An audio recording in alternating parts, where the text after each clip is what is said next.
जड़ी बूटियाँ वनस्पतियाँ हमें देती हैं नया जीवन। और आज हम एक और पौधा जिसका हम सदियों से प्रयोग करते हैं सब्जी के रूप में, साग के रूप में, ऐसे पौधे के विषय में करेंगे हम चर्चा।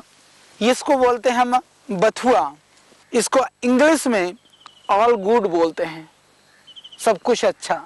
और यदि बॉटनिकली चेनोपोडियम एल्बम बोलते हैं, और संस्कृत में वास्तुक हम इसको बोलते हैं, क्षारपत्र बोलते हैं, और गुजराती में चील टांको भी बोलते हैं, और बंगाल में बथुआ साग या चंदन वेटू भी बोलते हैं, और मराठी में जिसको चाकवत व चिबिल भी बोलते हैं, और तमिल में जिसको पारू पुक्कुराई बोलते हैं।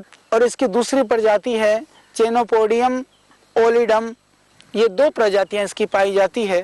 प्रायः जो हम साग के लिए प्रयोग करते हैं उस बथुए का जो नाम है वो चेनोपोडियम एल्बम ही हम यूज़ करते हैं, इसको हम बथुआ बोलते हैं। इसके अंदर बहुत क्षार होता है।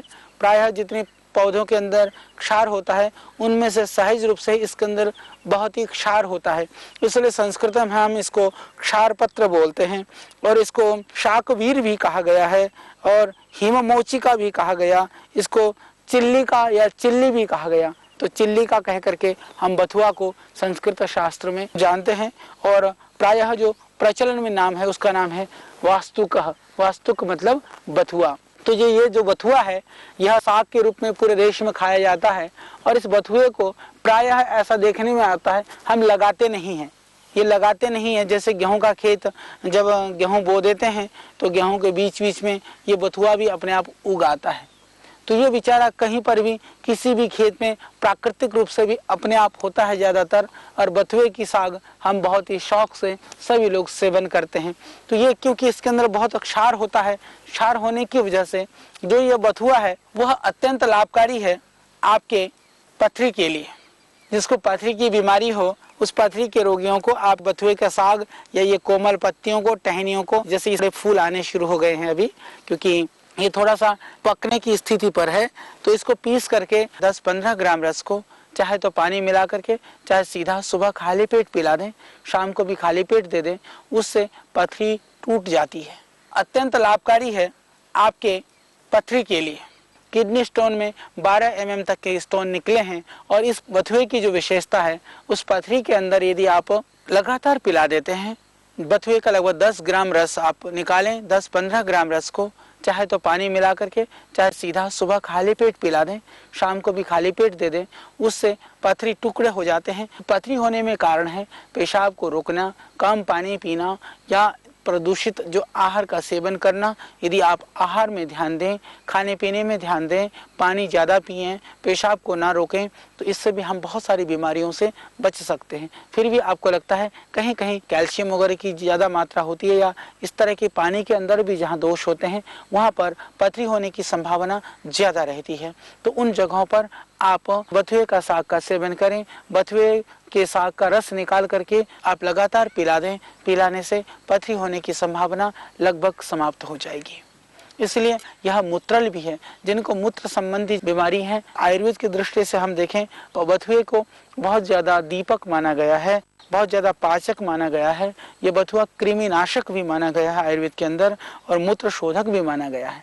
और आयुर्वेद में सारे लोग पूछते हैं कि हमें बुद्धि बढ़ाने के लिए किस चीज़ का सेवन करना चाहिए, तो बथुए के साग को बुद्धिवर्धक माना गया है। तो बुद्धि को बढ़ाने के लिए, बच्चों के दिमाग को तेज करने के लिए भी आप बथुए का साग, हालांकि जैसे वात के जो रोगी होते हैं प्रायः साग का निषेध करते हैं, या किडनी के जो रोगी हैं उनको भी हम साग का निषेध करते हैं।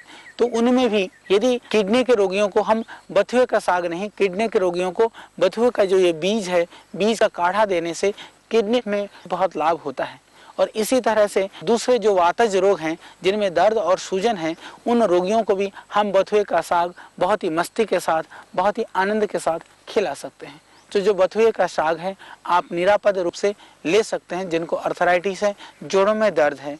और हमने यहाँ तक देखा कि बथुए के साग को स्टीम कर करके, यानी आप भाप में उबाल करके यदि उस बथुए के साग को पुलटिस बांध देते हैं तो इससे सूजन में भी एकदम लाभ हो जाता है, दर्द में लाभ होता है। यदि आपको दर्द हो रहा है, सूजन हो रही है, कुछ औषधि नहीं है, तो आप बथुए को लाइए तोड़ करके और आप पुलटिस बना करके या स्टीम कर करके गर्म करके बांध लीजिए, तो उससे आपको सूजन में तुरंत लाभ मिल जाएगा। तो इस तरह से यह वायु शामक भी है और सूजन के रोगियों के लिए यह विशेष है। और सूजन के लिए यदि मैं बात करूं, जिनका यूरिक एसिड बढ़ा हुआ है या जिनको अर्थराइटिस है, जिनको गाउट है, किसी भी तरह की सूजन हो, और सूजन में भी खास बात यह है कि चाहे बाहर की सूजन है, बाहर की सूजन जो हमें दिखाई देती है, जैसे हमारे शरीर में, पैरों में, हाथों में, चेहरे पे, कभी आंखों के नीचे, इस तरह की जो सूजन होती है, उस सूजन में भी आप बथुए के साग का सेवन कर सकते हैं। इसके अतिरिक्त कभी कभी कुछ सूजनें ऐसी होती हैं जो हमें दिखाई नहीं देती है, जैसे हमारे लीवर में सूजन हो, इंटेस्टाइन के अंदर सूजन हो, चाहे हमारे पेट में सूजन हो, चाहे और कहीं भी, कभी कभी माताओं बहनों यूट्रस और ओवरी में सूजन हो, उन सभी सूजन को दूर करने के लिए आप बथुए के साग का सेवन कर सकते हैं। और जो जॉन्डिस के रोगी हैं, गिलोय को कूट करके गिलोय का रस और बथुए का रस, टेलिस्पोरा इंडिका जिसको गिलोय को बोलते हैं, और ये चेनोपोडियम एल्बम को हम बथुआ बोलते हैं, चेनोपोडियम एल्बम और टेलिस्पोरा इंडिका, इन दोनों का जो रस है, दोनों रसों को हम कूट करके, दोनों पौधों के रसों को निकाल करके यदि हम लगभग 25-30 ml रस यदि सुबह शाम पिला देते हैं, तो जो एनीमिक हैं, जिनको जॉन्डिस है, जिनको पीलिया है, उसमें तुरंत इससे लाभ पहुंचता है। तो पीलिया के लिए भी यह बहुत ही कारगर है, बहुत ही उपयुक्त है। इसके जो दोष है, वह दोष भी मैं आपको बताना चाहता हूं। इसके अंदर जो बथुए का साग है, वह गर्भिणी स्त्रियों को, जिन माताओं बहनों को गर्भ है, तो गर्भिणी स्त्रियों को, माताओं बहनों को बथुए साग का हमारे आयुर्वेद के ग्रंथों में, हमारे शास्त्रों में निषेध किया गया है। निषेध इसलिए किया गया है क्योंकि यह गर्भघाती इसको माना गया है, गर्भस्राव करने वाला माना गया है। परंतु उसका एक दूसरा गुण भी है। जब ये गर्भस्राव करने वाला है तो निश्चित रूप से इसका जो दूसरा जो गुण है, जो बहुत ही हमें विचार करना चाहिए, वह गुण है कि यह बथुआ मासिक धर्म को खोला है, का पीरियड रुका हुआ है। उन माताओं बहनों को बथुए के बीजों को मोटा मोटा कूट करके उसमें थोड़ा सा आप सौंठ को मिला सकते हैं। बथुए के बीजों को पाउडर करके लगभग 15 से 20 ग्राम लगभग, यदि आप उसको 400 ग्राम पानी में उबालें, उबाल करके और उसको पिला दें सुबह शाम, तो जिन माताओं बहनों को पीरियड नहीं होते हैं, खुल करके नहीं आते हैं, उनके लिए बथुआ बहुत ही कारगर है। उसमें थोड़ा सा आप सौंठ को मिला सकते हैं। सौंठ मिला देने से वो बहुत ही लाभ करेगा। तो यह पीरियड को ठीक करने के लिए पर माताओं बहनों को दर्द होता है, आपको किसी भी चीज़ की ज़रूरत नहीं है। बथुए के बीज आप लाएं और लगभग वही 10 ग्राम की मात्रा में आप इसको उबालें, उबाल करके काढ़ा बनाएं। काढ़े का अर्थ ये होता है कि जितना हम जल डालें उसका 1/4 रह जाए, उसको उबाल करके आप पिएं, तो वह काढ़ा लाभकारी है। उनको जब दर्द हो रहा हो पीरियड में, बथुए का काढ़ा बना करके सुबह शाम पी लो। एक दिन में 2 बार 3 बार पीने से ही आपके दर्द में एकदम आराम हो जाएगा। पीरियड खुल करके जैसा नॉर्मल पीरियड होना चाहिए वो हो जाएगा। तो मेरी माताओं बहनों के लिए यह एक बहुत ही देव तुल्य यह औषधि है, यह वनस्पति है। यह वास्तव में आप प्रयोग करके देखिए। दवाई जो पैकेटों में है, सुंदर डिब्बों में है, बड़ी बड़ी फैक्ट्रियों में बनती हैं, वही दवाई नहीं होती। वो तो आपके लिए जहर भी हो सकता है, वो हार्मफुल हो सकती है। ये तो ज़्यादा कोई नुकसान करने वाली चीज़ नहीं है, अपितु यह गुण करने वाली वस्तु है। इसीलिए हम इनके गुणों को समझ करके इनका प्रयोग करें और लाभ उठाएं। दूसरा, जब डिलीवरी होनी होती है, बच्चा होने को होता है, कई बार बहुत समस्या होती है, कई बार बहुत दर्द होता है, बहुत पीड़ा होती है। उस सारी स्थितियों पर आप 2 तोला बीज यानी 20-25 ग्राम बीज को उबाल करके थोड़ा गुड़ डाल करके उबालें और थोड़ा सा उसमें आप अजवाइन मिला दें। बथुए का बीज 20 ग्राम और अजवाइन हो 3-4 ग्राम, और उसमें थोड़ा गुड़ डाल करके औटा करके और उसका काढ़ा बना करके पिला दें। उसको पीने से जो गर्भवती माताओं बहनों के बाद में जैसे शरीर में से, जिसको पैर बोलते हैं, जिसको हम बोलते हैं जो छोड़, जेर जिसको बोलते हैं, जेर जिसको छोड़ बोलते हैं, जो बच्चा होने के बाद में कुछ कचरा और कुछ गंदगी रह जाती है, तो उस स्थिति में भी ये बहुत ही कारगर है। इसका काढ़ा बना करके आप पिला दें। और जो प्रसूत रोग होने की संभावना रहती है, माताओं बहनों को बच्चा होने के बाद में कई बार बहुत तरह की समस्याओं का सामना करना पड़ता है। पेटों में सूजन हो जाता है, अंदर इन्फेक्शन हो जाता है। उन सब इन्फेक्शन और सूजन को रोकने के लिए भी यदि आप इस बथुए के 10 ग्राम बीज में थोड़ा अजवाइन मिला करके, थोड़ा सा मेथी अजवाइन और आप ये बथुए का बीज और गुड़ निकाल करके उसको उबाल करके उसमें 10 मूल का काढ़ा भी डाल सकते हैं, उसको मिला करके सुबह शाम पिला दें। 10, 15, 20 दिन पिला लें। अंदर जो भी यदि कचरा और गंदगी हो, थोड़ी बहुत शोथ और इन्फेक्शन हो, पूरा जड़ मूल से खत्म हो जाएगा। बहुत ही कारगर और बहुत ही निरापद यह प्रयोग है। इस प्रयोग को आप सभी लोग, सभी घरों में, सभी माताएं बहनें विशेष करके बिल्कुल निरापद रूप से निर्भयता के साथ में सेवन कर सकती हैं। बस ध्यान रखने की आवश्यकता है, बथुआ थोड़ा सा यह गर्भस्राव करता है। जो एनीमिक हैं, जिनको ब्लड की कमी है, वह भी बथुआ का रस निकाल करके यदि पीते हैं नियमित रूप से, बथुए का बहुत ज़्यादा रस लेने से वो दस्त लगा देता है। और थोड़ा ध्यान रख लेना, जितना डाइजेस्ट हो जाए 25-50 ग्राम लगभग जूस इसका रस निकाल करके और उसको डाइल्यूट भी कर सकते हैं। डाइल्यूट करने के लिए रस में आप थोड़ा पानी भी मिला सकते हैं। पानी निकाल करके यदि आप पीते हैं तो उससे आपको डाइजेस्ट होने में सुविधा रहेगी। यह बहुत ही लाभकारी है। मैंने बताया कि यह पथरी के लिए और गर्भाशयगत दोष के लिए, पीरियड्स के लिए, माता बहने की समस्या के लिए और यकृत के लिए इसका एक और बहुत चमत्कारिक प्रयोग है।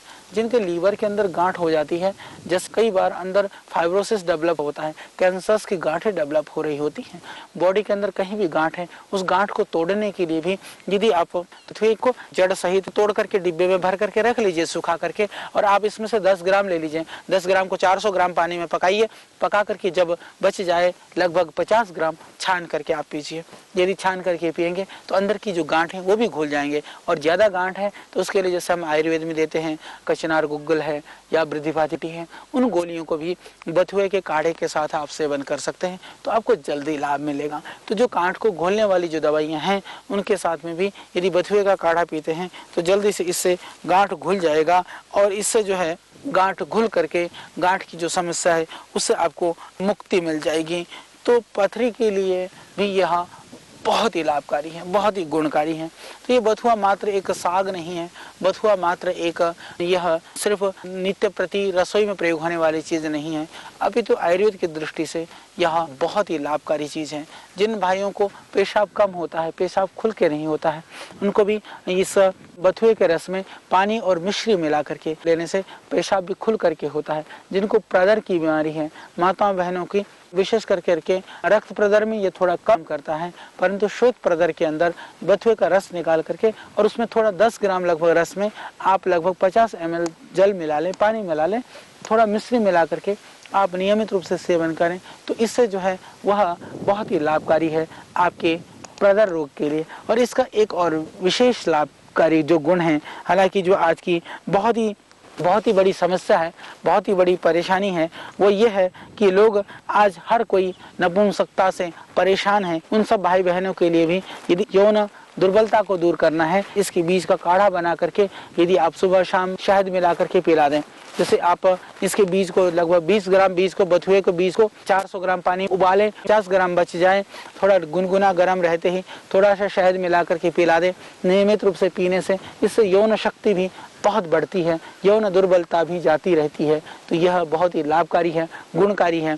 इतना ही नहीं, यदि इसके बीजों को पीस करके 5-5 ग्राम की मात्रा में सुबह शाम यदि आप पीते हैं पानी के साथ में या दूध के साथ लेते हैं, तो इससे भी यौन दुर्बलता, यौन जनित जो विकृतियां हैं वह दूर होती हैं। तो यह रक्त शोधक भी है, बथुआ रक्त को शुद्ध करता है। तो बथुए का जो साग का सेवन करते हैं या बथुए के रस को निकाल करके पीते हैं, बथुए के रस में कुछ थोड़े से 4-5 नीम के पत्तियां आप डाल करके इसका रस पी सकते हैं। पीने से यह अत्यंत रक्त शोधक भी है। यह पेट के कीड़े के लिए भी यदि बथुए का रस पिला दिया जाए तो पेट के कीड़े भी इससे निकल जाते हैं। और नाड़ी व्रण, जैसे शरीर में कहीं सूजन आ रही हो, तो जैसे मैंने पहले बताया कि यह अंदर और बाहर की सूजन के लिए भी बहुत लाभकारी है। उन पत्ते को पुलटिस बना करके, स्टीम करके, उबाल करके यदि आप बांध देंगे तो उससे आपको पूरा लाभ मिलेगा आपके सूजन में, आपके नाड़ी व्रण में। और दूसरा, ये रक्तपित्त भी नाशक है। जिनको आर्टिक एरिया है, आर्टिक एरिया में भी इसका जो रस है वह लाभकारी होता है। ऐसा माना गया है और उसमें आप ले सकते हैं। यह त्रिदोष नाशक है, ये आयुर्वेद की एक दिव्य औषधि है। तो बथुए का सेवन हम करके भी बहुत सारी बीमारियों को दूर कर सकते हैं, बहुत सारी बीमारियों से बच सकते हैं। तो आइए औषधि सेवन की जगह हम जड़ी बूटियों का सेवन करें।